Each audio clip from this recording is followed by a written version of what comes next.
There was nobody quite like my Uncle Ford, and hopefully there never will be. The first time I ever saw Uncle Ford, I was only 10. I didn't even know I had an uncle until he showed up one day at the edge of our fence with a suitcase. Most of his body was covered by a heavy brown coat, far too warm for the weather. He never approached the house. He simply spoke to my father at the edge of our property, and then he left. I asked my father later, "Who was that man?" He didn't try to bullshit me. "That's your uncle, my half-brother, Ford Domini." My dad said the reason he didn't tell me about Uncle Ford is that he didn't want me to think poorly of his father. My grandfather, David Domini, was an Italian immigrant who had come to America in the 40s. Ford was born in 1956. Shortly after Ford's birth, Ford's mother died and his medical practice fell apart. My grandfather, penniless and destitute, was forced to give Ford up for adoption. My father wasn't born until 10 years later, after grandfather had remarried. Dad said that his dad always wished he could have found Ford again after he was back on his feet. Ford visited our farm from time to time, and I didn't see him again until that summer, 3 months later. In June of 1993, Ford showed up again at the edge of our property, with the same suitcase and coat.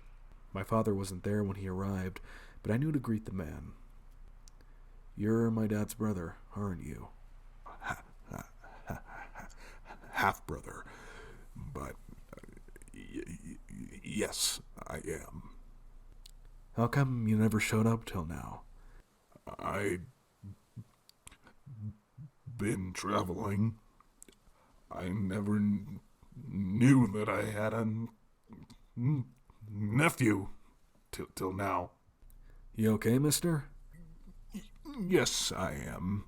I have a bit of a speaking impediment. I apologize. "Ford, wasn't expecting you this early." My father was jogging up from the fields where he had been hard at work slashing the weeds. Ford was a very tall, broad-shouldered man. His face was tanned and wrinkled and showed many visible scars and scrapes. His face turned a bright scarlet when my father spoke. Yes, I apologize. The work dried up quicker than I had and Ford struggled with the word. it dried up faster than I thought. "Hey, no need to apologize. We can always use extra help on the farm." My father turned to me. "James, Uncle Ford is going to be staying with us for a while. He was sleeping in the barn." I took Ford's suitcase and led him up the cracked clay path that led to our barn. Ford remained quiet for the duration of the walk. When we got there, I showed him where the hay would stay the driest if it rained and pulled out the cot stashed behind the stalls. All the while, Ford hunched awkwardly in the low entrance to the barn.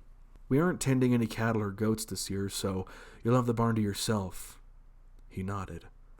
He was still wearing the heavy brown coat. "Aren't you hot wearing that old thing?" He nodded, again, slowly. With a cautious, deliberate manner, he removed the coat from his shoulders.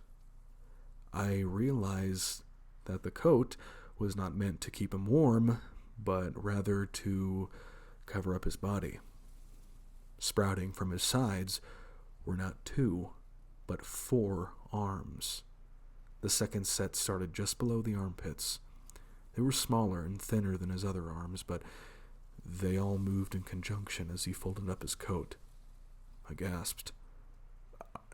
I, I, I'm sorry if my appearance is disturbing to you. I stood in shock for a moment. Ford began to unfold his coat and put it back on. No, it's fine. I was just surprised. I apologize for my manners." Ford smiled a half smile and set the coat down. As I left the barn, he unpacked his suitcase for a stay that I assumed would last a few months. It ended up lasting for several years. Ford didn't talk much for his first few weeks on the farm. It was just as well. The three of us spent most of our days working in the fields, and most of our evenings were spent sleeping off the day's work. The first time I had a conversation with Ford was in late July. It was raining, which prevented us from working in the fields. Around midday, my mother had me bring Ford supper out in the barn. I hadn't been back to the barn since Ford had moved in, but he spent a lot of time there. He had redecorated. Various diagrams and papers hung from the walls of the barn. Many depicted human and animal anatomy. There were homemade wooden carvings decorating the boxes and shelves in the barn. Ford quickly stood when I entered, slightly closing a book that he had been reading. "No, don't worry. Mom just wanted me to bring you supper." Thank you, James. "What's with all the pictures?" They're from medical books, human anatomy, and the like. "Huh. What are the carvings?" I held up one of the homemade carvings. It was of a normal adult man, except he had 3 arms, the third of which extended straight out from an extended stomach. Ford snatched it from my hand. Just a hobby. Like the pictures, human shape fascinates me. I always wanted to be a doctor. "Like your dad?" Huh? "Like Grandpa. Dad said he was a doctor?" Ford laughed a gravelly, strained laugh that devolved quickly into coughing. I nearly jumped. Ford's usually quiet and melancholy tone shifted. He was a plastic surgeon. Hardly a doctor. Couldn't even keep his business afloat. I placed Ford's dinner in front of him. He ate, all 4 arms working in the rotation of shoveling food into his face. I stood and watched him for a few moments. "Do you remember him?" Ford stopped with a spoonful of grits halfway up to his mouth. Yes, of course. I lived with that asshole until I was 10 years old. "Oh, Dad made it sound like he gave you up for adoption when you were just a baby." Gave me up for adoption? "Yeah, that's what Dad told me." Ford's face paled. His lips dropped into a frown. No, he didn't put me up for adoption. He fucking sold me! He was yelling. I backed away towards the door, frightened. Ford's face relaxed and he stepped towards me, arms on his right side outstretched. No, wait, I'm sorry, but my brother was mistaken when he told you that. My father sold me to a freak show when I was 10. Ford was calm. I guess my father never told him that. We stood in silence for a moment. I stared at the ground, not knowing what to say. Ford stared at his nearly empty plate. He dropped his fork onto the plate, the dull clang breaking the silence. James, do you think that your father would want you to know who your grandfather really was? What do you mean? Would my brother want you to know the truth? I hesitated, wondering what exactly Ford meant. Yes, I think he would. Ford gave the same knowing nod he always gave. That evening, Ford confronted my parents and me in our kitchen. He told us the story of his life. He told us the truth about my grandfather. He told us about his birth. And he told us about his life in the freak show. The story started the same way my father told it. David Domini, my grandfather, moved to America from Italy in 1944. Belle, his first wife and Ford's mother, came with him.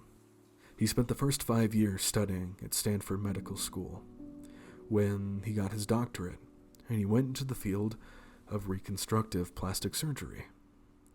Contrary to what Ford had said, it sounds like my grandfather was quite the doctor. He specialized in constructing and attaching prosthetic limbs for those injured in near-fatal accidents. However, by the 1950s, his practice had expanded to include cosmetic plastic surgery, nose jobs, tummy tucks, you name it.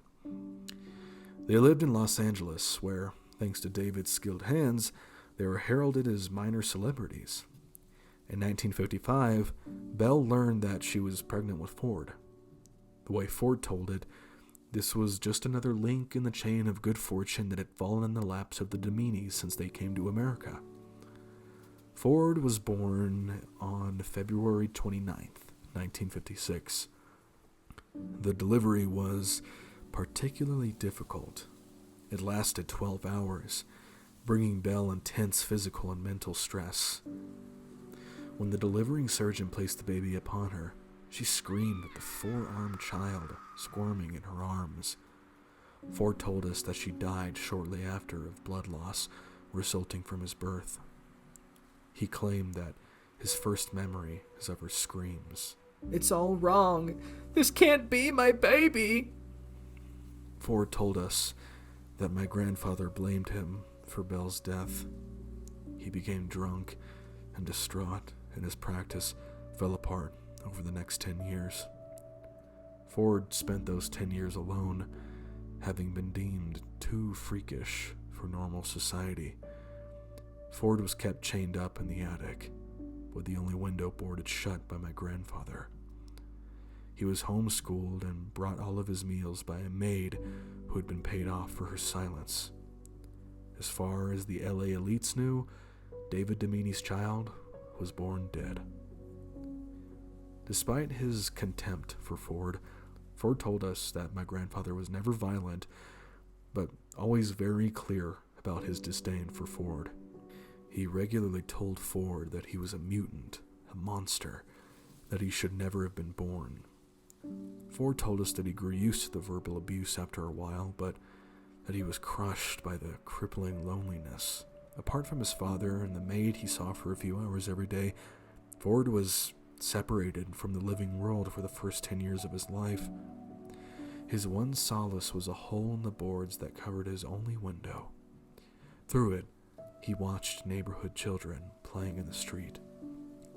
Ford told us that he remembered looking at the kids and feeling alone, not just because he couldn't play with them, but also because he looked so different from them. They all had 2 arms. There wasn't a soul in the world who could understand Ford. It was his idea to join the freak show, because he needed to find a sense of belonging. When his father mentioned the existence of such a group during one of Ford's lessons, he was adamant he wanted to join one. Eager to rid himself of his son's burden, my grandfather contracted a man who ran one of the most unscrupulous traveling freak shows in the country. The man, Alabaster Constant, purchased Ford from my grandfather just a few days later. My grandfather moved to a small town in Gilman County, Colorado, where he remarried and had my father. He reopened a small medical practice in town and lived in the very house I grew up in until his death in the late 80s. My father and grandmother had never heard anything about his past life other than the occasional mention of Ford's existence. Things were not so easy for Ford. Constant's marvelous and terrifying creatures was a traveling freak show, and it was brutal and disgusting. Ford was one of the many under Alabaster Constant's thumb. There was a bearded Polish woman, 2 dwarves from Germany, a psychologically and physically scarred man known only as the Lizard Man, as well as a few who came and went. Alabaster was a cruel man, quick to beat and maim the freaks. Ford told me that Constant didn't think of him or the others as humans. He thought of them like cattle. Although they were like him in many ways, Ford still felt quite lonely around the other freaks. Of all of the freaks, Ford was treated the best. He was the main attraction. His act was complex and dangerous. After the German dwarves left the stage, he entered by climbing upside down on a series of trapeze and ropes. When he touched the ground, Alabaster threw him a series of increasingly dangerous objects to juggle, flaming rings, knives, etc. But his greatest trick, the climax of his performance, was the water tank. The other freaks would emerge from backstage and tie him up with thick, rough rope. Then they would throw him into a deep tank of water that the cheering crowd could see into. The knots binding him were numerous and tough. It took all of Ford's arms working at once to free him before the air drained from his lungs. He worked with a wet rope, underwater and unable to see, as the crowd cheered at his every mistake. His biological advantages were not always enough to save him. He occasionally failed, leaving the other freaks to pull him out of the water before he drowned. The crowd met his failure with booze and thrown drinks and popcorn containers. Alabaster met this failure with a swift and painful beating. For fear that he would receive a beating, Ford usually did his act perfectly. As a result, Alabaster usually left him alone. Most of the freaks had to do the maintenance jobs that came along with the show, cleaning, setting up tents, and tending to the animals. But Alabaster didn't make Ford do any of that because he was the main act. This star treatment led the other freaks to resent and distance themselves from Ford. Ford told my parents and I that he felt hated by the people who watched the show because he was different, but he felt hated by the other freaks because he wasn't different enough. He stayed with the freak show until he was 25. He spent the subsequent 13 years traveling the country. The whole time, he was looking for another person that he could connect with. Another person like him. Well, my father was dozing in his chair, and my mother had long since gone to bed. At the end of Ford's story, it was almost 2 a.m. Well, what, James? Did you ever find anybody? Like you? Ford crossed all 4 of his arms, forming a bundled mess in front of him. His head drooped and he slowly moved it side to side. Not yet. Not yet.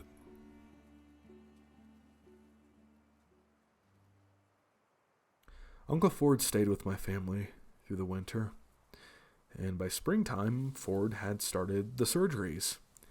He would find injured animals, wild ones, or various animals from our neighborhood or the local townies, and perform life-saving surgeries on them with medical supplies he had my father order. He stitched together open cuts, mended broken bones, etc. He didn't charge any of the townspeople for what he did, saying that it was his pleasure to help the animals. The people of the town were charmed by Ford, despite his deformity. Ford was always gentle and kind to them, and most of them appreciated the free veterinary services. There was even a girl from town who took a liking to Ford, a brunette woman who worked for the post office. They went out a few times, but I don't think that Ford was much of a ladies' man. Although they found his hobbies unusual, Ford grew closer with my parents all the time. He and my father spent hours in the fields, planting and fumigating the corn. They even took up playing cards in the afternoons. In the evenings, Ford and my mother would dance to old records. They'd move slowly together, Ford's right hand's on her left hip, a left hand on her right, and a hand holding hers out in the air. Dad never looked jealous when they danced, only happy that the family was all together. It seemed like Ford had finally found a place where he could be at home with my family and I. But then it was like a switch flipped. As the summer of fall in '94 went on, Ford grew distant. All at once he stopped offering surgeries to the townsfolk. He still helped us out in the fields, but he never came into the main house in the evenings anymore. When my father offered to clear out our basement so he could live with us, Ford turned him down. He started locking the barn door too. Ford stopped talking to any of us. The most he would say was, Hello. or Excuse me. my family and I tried our best to get him to open up, but he resisted all attempts. He spent all his time up in the barn by himself. He still treated the wild animals that got hurt on our property, but he had gotten worse at it. More often than not, I would see the animals crawling around with messy stitches, many still bleeding or more mangled than when they came into the barn. One day I heard a rabbit crying in the fields. I found it dragging its mutilated body through the dirt. It had undergone some form of operation from Ford. I could see the characteristic blue thread he used underneath all the dried blood. An extra, non-functional hind leg had been stitched to its back. It whimpered when it moved. I brought the distorted rabbit to my father, who'd promised he'd bring it up to Ford. My dad put the rabbit out of its misery. I remember that it was struggling when he first picked it up, but then all at once it stopped. It didn't even whimper when he raised the gun to it. I think it wanted to die. My parents grew worried about Ford. By winter of 1994, he never left the barn.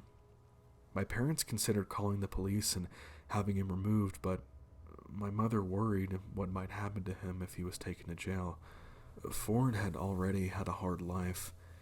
He clearly needed help. On Christmas that year, Ford finally left the barn. We were eating breakfast in the house, and we all saw him exit at once. He was wearing his big heavy coat and carrying his suitcase, which was overflowing with papers. Snow whistled around him, and he shook despite the heavy coat. We watched as he walked down the clay path to our back door, where he knocked. My mother let him in. We stared in silence. Then Ford spoke. I'm sorry, everyone. Tears formed in my mother's eyes. What's happened to you? My father asked him, grabbing him by the shoulder. You have all been very good to me. But I think I have to go. Why? Tears were streaming down my mother's face. You all aren't like me. What are you talking about? Ford was crying now too. You aren't like me. You're normal, and I'm not. Nobody could change that. Ford, that's not fair. You can't just leave us because we look different than you. My father was yelling. The room was tense. Everyone was deeply sobbing. All the Demeanis stood there and cried for a while. Finally, it was Ford who broke the silence. I've done something bad. My father asked him what he meant. I've done something bad. I'm so sorry, everyone. What did you do, Ford? I didn't want to be the only one. What did you do? It's the barn. Ford was red in the face. All of his arms hung at his side, and tears poured down his face. He looked at me. I didn't want to be all alone anymore. My father opened the back door and walked towards the barn. We stood in silence and watched through the window. We watched him climb the clay path through the howling snow. We watched as my father opened the door and stepped inside the barn. Moments later, he came tumbling out on his knees and vomited. He sprinted towards the house. I'll never forget my father's face. It was as white as the snow around him. He burst through the back door. I'm so sorry, brother. I'm so sorry. My father turned to my mother. Call the police. Don't let him leave. But Jack, Call them! Ford didn't even try to leave. He just stood in our kitchen and sobbed. My dad went into our den and grabbed his rifle. The same rifle he had used to shoot the rabbit I found. He loaded it, then stepped back into the blizzard. My mother called the police in the other room. I stood alone with Ford in our kitchen. We watched through the window in silence as my father stepped back into the barn. We heard a single shot from the gun, and then only the sound of the snow and wind outside. When the police arrived, they searched the barn. The walls were covered in the carcasses of animals that Ford had captured. Rabbits, birds, frogs, a few stray dogs and cats. They were all wrong.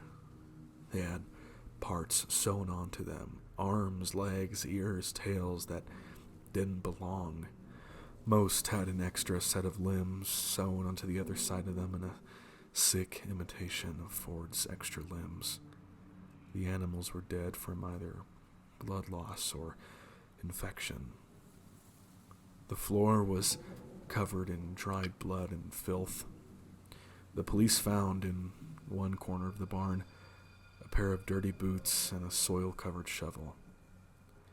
They later matched the soil to a local cemetery in town where several graves had been found manually exhumed in the middle of the night.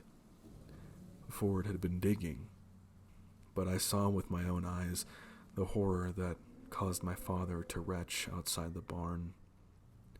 While the police were on their way, Ford led me up to the mouth of the barn and opened its jaws to show me what he had done. I didn't want to be alone anymore. You understand, right? There was a young woman, early 20s, brunette. That was the one from the post office. The one who had always liked Ford so much. She was naked, save for metal restraints on her ankles that led to chains on the wall. Dried blood caked most of her body. On her sides were two rotting pieces of flesh, arms that Ford had undoubtedly ripped from the other corpses in hopes of creating a second copy of himself. They had been sewn on with blue thread. They were black and green with decay, which was quickly spreading to the rest of her body. She was dead. There was a bucket near her that had clearly been used as a bathroom, and refuse from food that suggested that she had been imprisoned there for several weeks. The police arrested Ford. He pled guilty to grave robbing, animal abuse, kidnapping, and murder. He received life in prison. My father never talked about what he saw, except once in 1999, after we had received word from the prison that Ford had killed himself. Dad told me that when he entered the barn for the first time, the woman was still alive. My father rushed to her side, moving to unlock her metal restraints. She asked him to stop. He told her that he was there to help. She said that it was too late. She said that she didn't want to suffer anymore. That's why my father got the gun from the house. I don't think Ford actually wanted to hurt anyone. He was deeply sick and disturbed, but mostly he was just alone. There was no one in the world like Ford Domini. And hopefully there never will be again.